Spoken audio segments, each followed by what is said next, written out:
Good morning. We are here today to remember Sandy Lalumia, Surah about Yosef Halevi. Hannah, may her memory be a blessing. We know that no matter the circumstances, loss is always a challenge. We love our parents. And we read in the book of Ecclesiastes that it is better to go to the house of mourning than to a party. For from the house of mourning the living learn a moral lesson.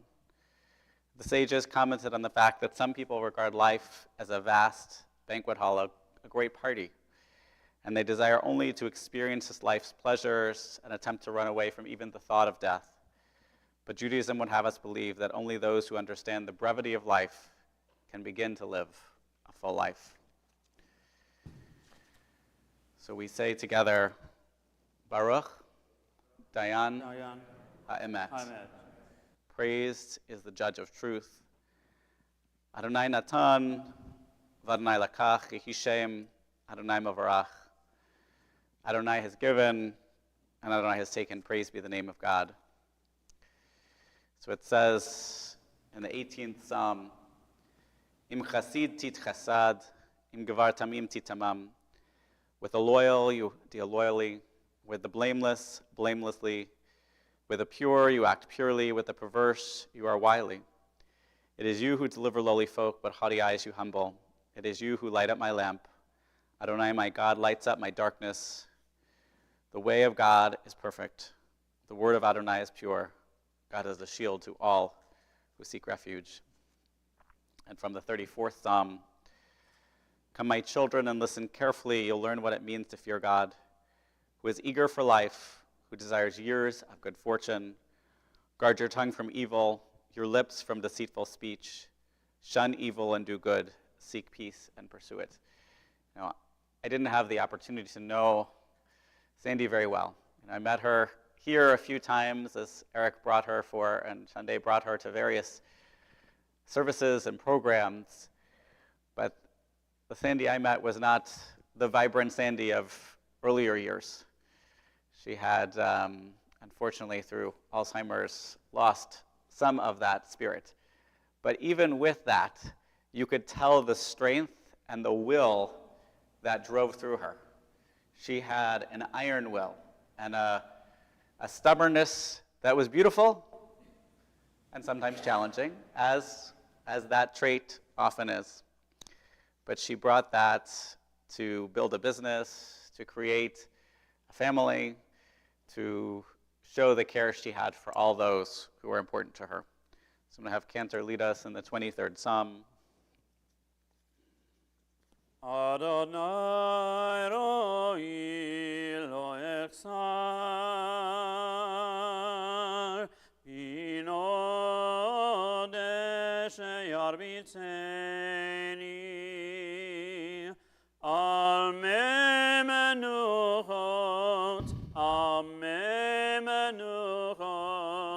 yenaleni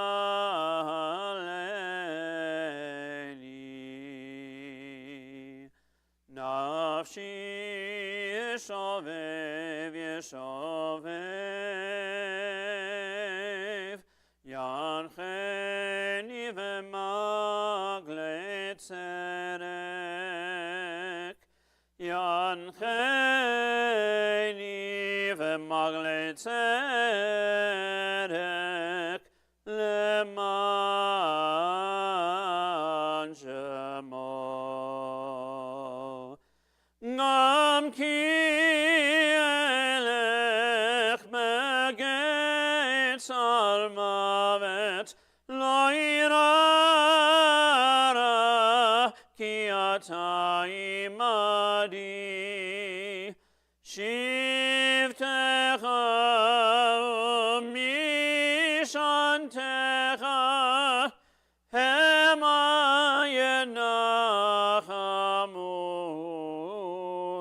yenachamuni taroch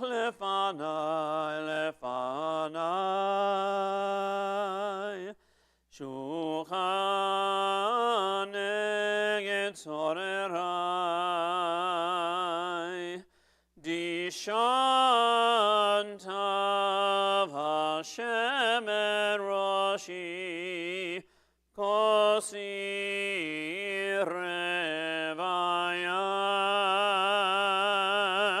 Aktov Chesed Yirefuni Kol Yemei Chayai Kol Yemei Chayai V'shavti mevein Adonai le'arech yamim Adonai roi lo echsar Adonai roi lo echsar. The Lord is my shepherd, I shall not want.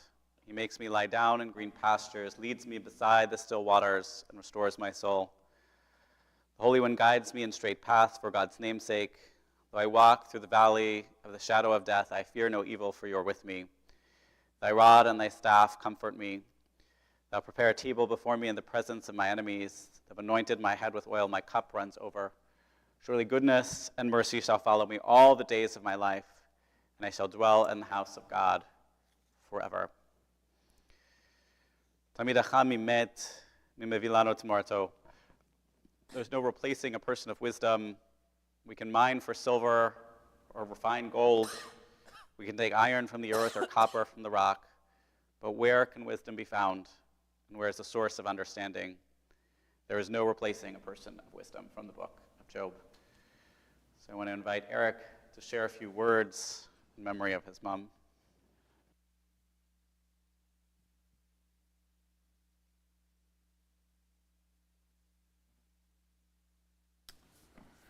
Okay, well, let me start off by helping you understand my mom.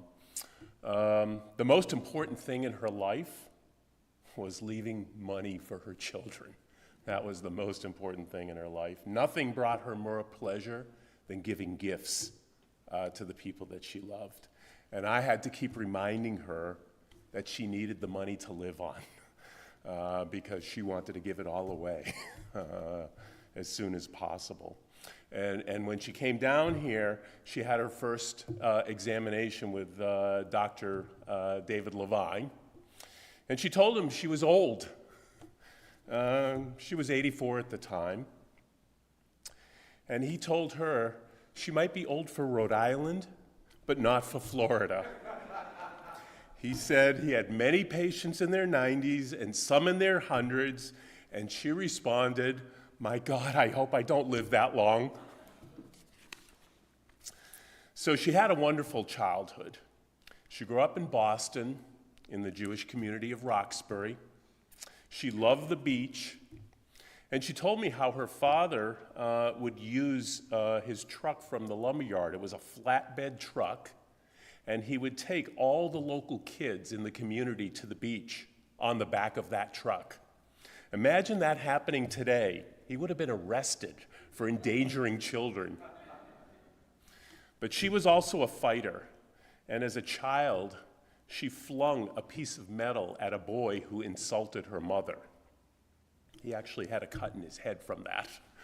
And of course, she also fought with the medical teams that were trying to help her over the last 2 months. She was an excellent piano player, and in fact, she was accepted to a program at Boston University to become a piano teacher. But she insisted that she had to use her private piano teacher, which they refused. So needless to say, she did not go to Boston University to become a piano teacher. She married my father at the age of 18 and had me at 19. She said her parents were happy when she told them she was getting married, but she thought they were really happy because she was leaving the house, as she was not an easy child to deal with. She was very involved with Hadassah when I was younger. I remember her creating all these paintings that they would use during their programs, and she actually won an award from Hadassah for the paintings that she created. After 17 years of marriage, she divorced my father, and she started her second life. And there she met the love of her life, which was Al Alumia. They both worked at Hills department stores, and they visited Newport, Rhode Island, and they fell in love with Newport. They quit Hills, and they moved to Newport, and she opened up a successful retail business. It was a Christmas store. She ran that store for many years, which provided jobs for some of her family members, and as she got older and the profits declined, she decided to close the store and retire. When Al passed away, she took it very badly, and she went in and out of depression. However, she eventually joined the Newport Senior Center, where she played both bridge and mahjong, and she loved those games and was very good at them. In fact, she won bridge most of the time. When she came back only in second place, it was considered a loss. When COVID came and the senior center closed, she again fell into a deep depression. And she never really recovered from it. I moved her to Florida a year and a half ago after her sister left Newport because her sister's husband had medical issues and they had to move closer to their children. And this way I would be closer to her and be able to help her, but she was already in decline at the time she moved here. We moved her to Freedom Square in June of last year, and she actually tried to play bridge, but she couldn't remember the cards, and she decided she couldn't do it. Even though the people were asking her to come back, she just felt if she couldn't do it right, she didn't want to do it. And 2 months ago, we had her tested for Alzheimer's, and she was positive. A week later, she fell, and while in the hospital, she was found to have terminal cancer. She opted not to have it treated, as she concluded that the Alzheimer's was already ruining her life. She fell 2 more times, fracturing her ribs and her hip, and causing her to be bedridden for the last 2 months.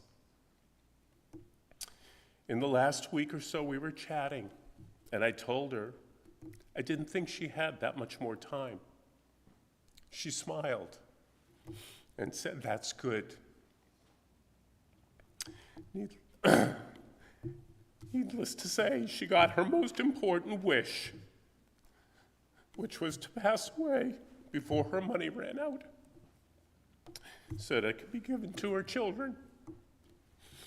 And now I believe she's together and happy with her loved ones. So thank you, and thank you for coming. Thank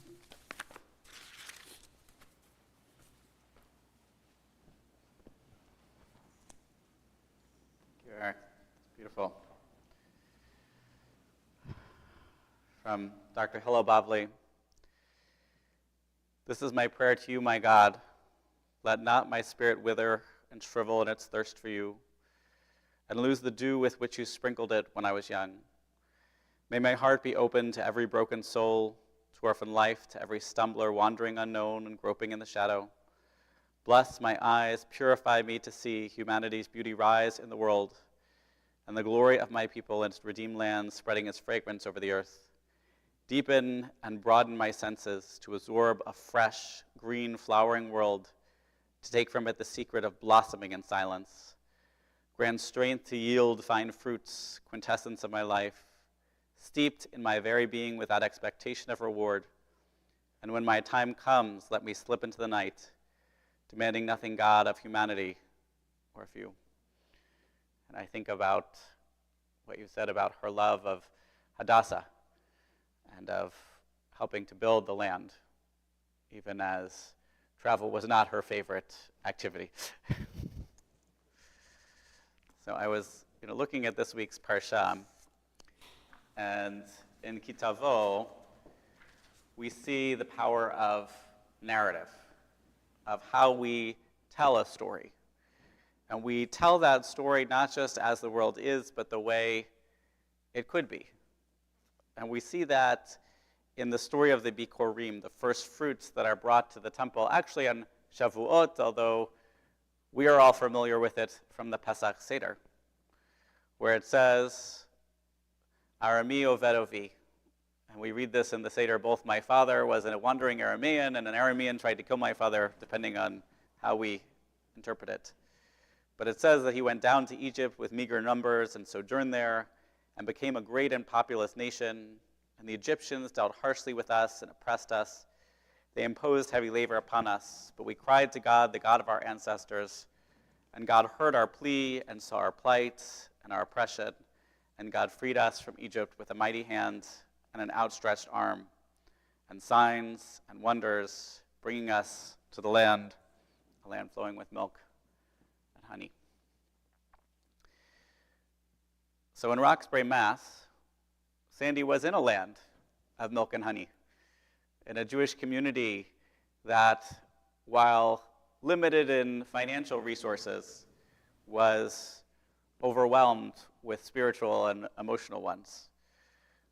As Eric said, her mom was a homemaker and her dad worked in this lumber yard that gave him this truck that allowed them to go to the beach. And that love of the water was something that was important to her all of her life, whether she was in Massachusetts, in Newport, and even here. Although in the time before sunscreen, she wasn't supposed to go out to the beach before 4 o'clock because she burned so easily. She had kept some notes for her grandchildren. And she was a strong-willed woman, as we heard in her decision to forego a university degree because of their choice of teacher. But her love of music was something that remained with her forever. And even, after Al's passing, Al also being a piano player, a pianist, she really wanted to have that piano in the house, whether or not she played it as much, but having that physical and musical memory of their life together and her life all along. As a young woman, when she was in high school, she was a great student, as we see with the invitation to BU, but she even won a prize in history. No. She said she was lazy. In her words, she was smart but a little bit lazy. I clean things up a little bit, And as we heard, she, right after graduation, just 18 years old, she got married. And after being a parent for those years, and she started her second life where she built her career. And you have to think about that. This country's history for women, independent women, was not always so easy. So the fact that she was able to be high in the business was a very big deal and showed her drive and determination. And yes, she and her husband, shared a love of Christmas, something that was part of her life for many years with the carols and the decorations. But I will say, with the Israel connection, she's not the first Jewish woman to love a Christmas tree. Theodor Herzl, his family was known to have brought the Christmas tree to Vienna. And that success not only led to her business success with the store, not only led to her own success, but continued success for her husband as well, who opened his own business importing custom ornaments from Asia. But Sandy was someone who really loved being with her home, in her community, with her family and her friends, because at one point Al said, why don't, I got to go to Asia, come with me. So they went to Hong Kong, they took a boat from Hong Kong to Hawaii, and then came home, and when she got back, she said, that was nice, I don't ever need to do that again. We heard about her love of bridge and mahjong, but through and through, what was most important to her was her family. She loved her sister, she loved her children, she loved her grandchildren, and in recent years before her sister left Newport, they were together as often as they could. But as Eric said, generosity, caring for others was really one of her most important qualities. She loved helping others. She loved being there for others. She loved being with her friends, Harriet and Myrna. She loved just being with her grandkids and going on adventures with them when she and Al were a little bit younger. She was a big sports fan. Loved the Red Sox when they were winning. Had to turn off the TV if they were starting to lose the game. And when the Patriots built their then new stadium, she and Eric's dad had season tickets at the incredible, challenging price of $180 a season for 2 tickets. Apparently the sports has had inflation beyond anything to imagine. And so while not she was never claimed to be the best cook, but she loved a good meal. And she wanted to take her family out for nice meals, not just, something a little schwach, but a good meal somewhere. And that also was shown in the way that she loved music.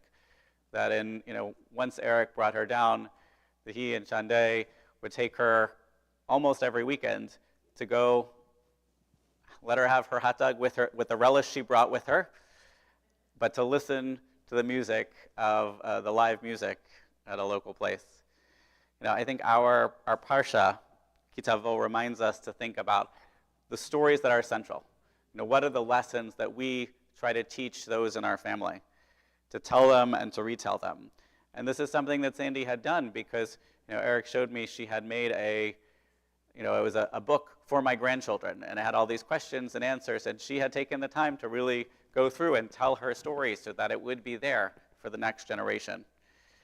So for Sandy, this was a story of growing up in Roxbury in a loving, sometimes complicated home, of having this passion for her family and her friends, for sports and music, and building a business, which is, for those who are aware, a very challenging thing to do. And throughout her life, she demonstrated the power of her will, creating possibility where none had existed before. She was a strong woman all the days of her life. May her memory be a blessing.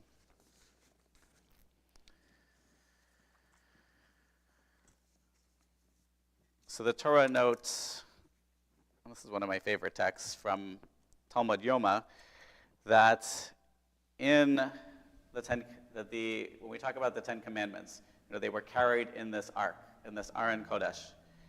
And the Aron Kodesh needed to be gold on the inside and the outside. And the rabbis say, why is it that the inside needed gold? No one was ever going to see it. The only thing in there were the fragments of the first set of 10 Commandments and then eventually the second ones. And the commentator said that the inside should be like the outside. Tohu kevaro. And this is the case with goodness, that its open expression must be matched by an inner conviction.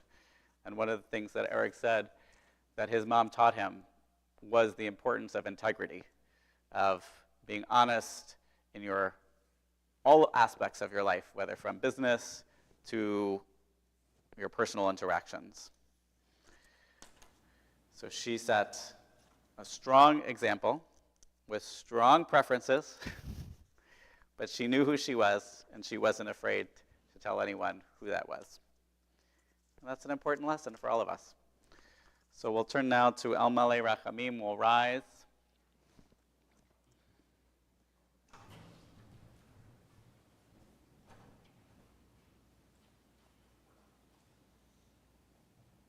El Malei Rachamim, Shochen Bamramim, Hamtzeh Menucha Nechona, Tachat Kanfei HaShechina,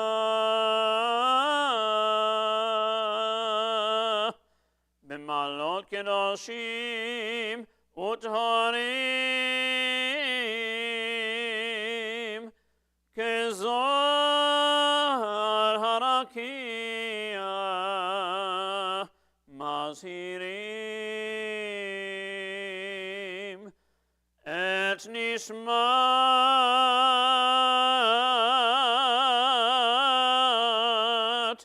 סורה בת יוסף הלוי וחנה שהלכה לעולמה בגן עדן תהא מנוחתה אנא בעל הרחמים הסתיריה בסתר כנפיך לעולמים וצרור בצרור החיים את נשמתה אדוני הוא נחלתה ותנוח בשלום על משכבה ונאמר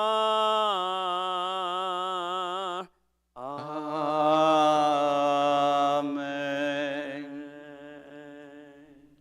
Exalted, compassionate God, grant infinite rest in your sheltering presence among the holy and the pure to the soul of Sarah bat Yosef Halevi Vechana, who has gone to her eternal home. Merciful One, we ask that our loved one find perfect peace in your eternal embrace. May her soul be bound up in the bond of life. May she rest in peace, and let us say Amen. Amen. Master of the universe, creator of heaven and earth, man and woman, be gracious to your children who mourn. May the light of your presence dispel the gloom of absence so keenly felt on this day. And as we remember the blessing in Sandy's life, we ask you, Eternal One, to remember your promise to us. We say, Amen. Amen. So Eric and Shende will be going to Newport to bury Sandy with Al, and they will return on Sunday. So Monday, Tuesday, and Wednesday evening at their house, they will be sitting Shiva, and all are welcome, after the noon hours, but we'll have Minyan there at about 6:30. So again, Monday, Tuesday, and Wednesday, we'll have Shiva there at their home. And may Sandy's memory be a blessing. Thank you for being here.